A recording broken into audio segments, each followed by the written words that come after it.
What do you feed a dog with an upset stomach? What if your dog is battling vomiting, diarrhea, or they just have a stomach that's really nothing's agreeing with them and they're not that hungry? So today we're gonna give you a fast, easy, healthy, homemade dog food recipe to feed your dog when their stomach's not feeling so well, right? First, before anything, let's just say, if your dog is having some stomach issues, let their belly rest. They can skip a meal. You might even skip a whole day's worth of meals. Now, obviously, once your dog has a stomach ache, if they're vomiting or they have diarrhea, you want to call your veterinarian because you never know what's going on. And they're probably going to tell you to let their belly rest, give it some time. If they're not eating for a second day, then it's definitely time to bring them in. So contact your vet again, but in general, let them skip a meal or two. Their intestinal lining, their stomach lining, their gut is probably inflamed. If they're throwing up, their esophagus may be inflamed as well. So the idea of eating can actually be painful for them, right? You don't want that. You don't want pain when you eat. So here's the healthy homemade dog food recipe to give your pup when they have an upset stomach. So the first thing we want to do is keep the meal as liquid as possible. This is where homemade bone broth comes into play, and it is a fantastic way to get nutrition into your dog's belly if they're not so keen on eating yet. So first of all, bone broth has pre-digested amino acids. Because it's been slow cooked, some of those amino acids are pre-digested, meaning they'll be easier for your dog's belly to break down so they can absorb the protein. Second, bone broth has some essential fatty acids, the vitamins and minerals they need to help your dog recover, and most importantly, it has collagen, which helps repair your dog's gut lining. It helps improve gut health.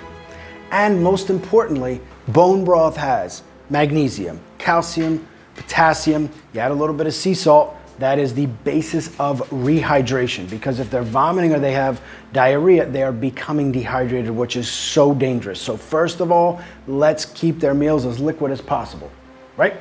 Number two, we want to add a lean protein. And this is very important, and it gets overlooked a lot. Most times online, you'll see recipes that involve chicken breasts, but there's nothing inherently special about chicken breast except for it's very lean. Same thing with tuna, and tuna might seem a little bit hard to digest, but it's actually pretty easy, especially when you add it to a broth and a liquid food. But why tuna and why chicken breast? Because they're low fat. Now, normally fats are fantastic for dogs with gut health, with brain health, with joint health, but in this case, I can tell you that after almost 25 years of doing this, especially with senior dogs, when a dog is coming back from an operation, an illness, a round of antibiotics, or just a straight up stomach ache, the smell of fat turns them off. Once they get that scent of something fattier, say like a ground beef or pork, the scent reaches their brain and it seems to shut everything down. Why? I'm not really sure, but I know that it does. So opting for leaner protein choices will encourage them to eat. Also, it will be a little bit easier to digest, which actually leads us into number three, and that is we are gonna give rice the boot. Yes, I know, most articles online talk about using rice when your dog has a stomach ache, but it actually is an inflammatory food. There's already too much inflammation going on in the belly. We don't wanna add to it, do we?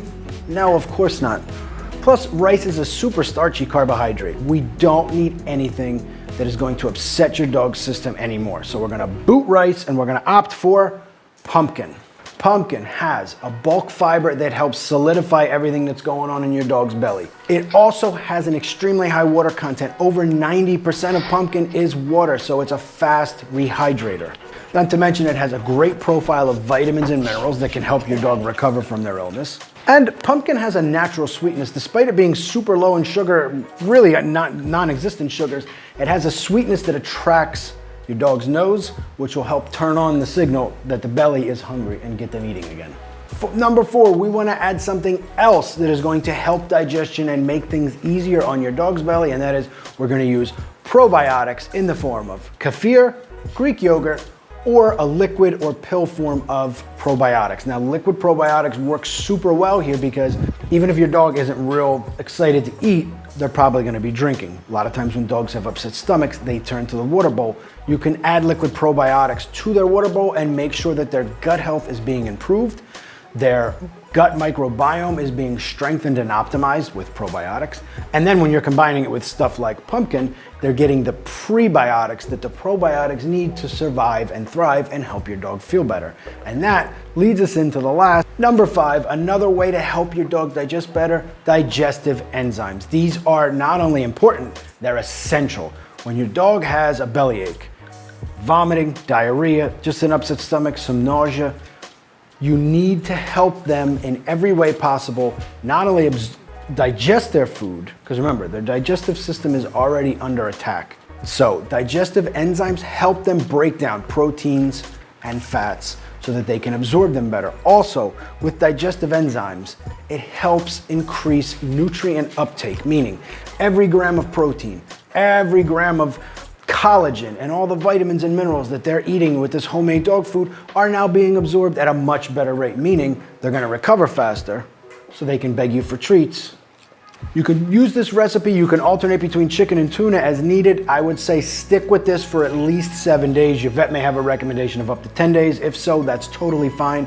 Remember, a stomach ache, especially with vomiting or diarrhea, isn't something so simple as, okay, they feel better now, the damage is gone. It's really not always the case. There can still be inflammation in the belly, right? In their esophagus, in their throat. Do yourself a favor, do your dog a favor, feed them this recipe for about 7 to 10 days, and they will be feeling better in no time and fully recovered, right? What should they do? Check out this recipe for homemade bone broth. You can make it super quick, super simple, super cheap, and when your dog has a bellyache, they will thank you for it, right?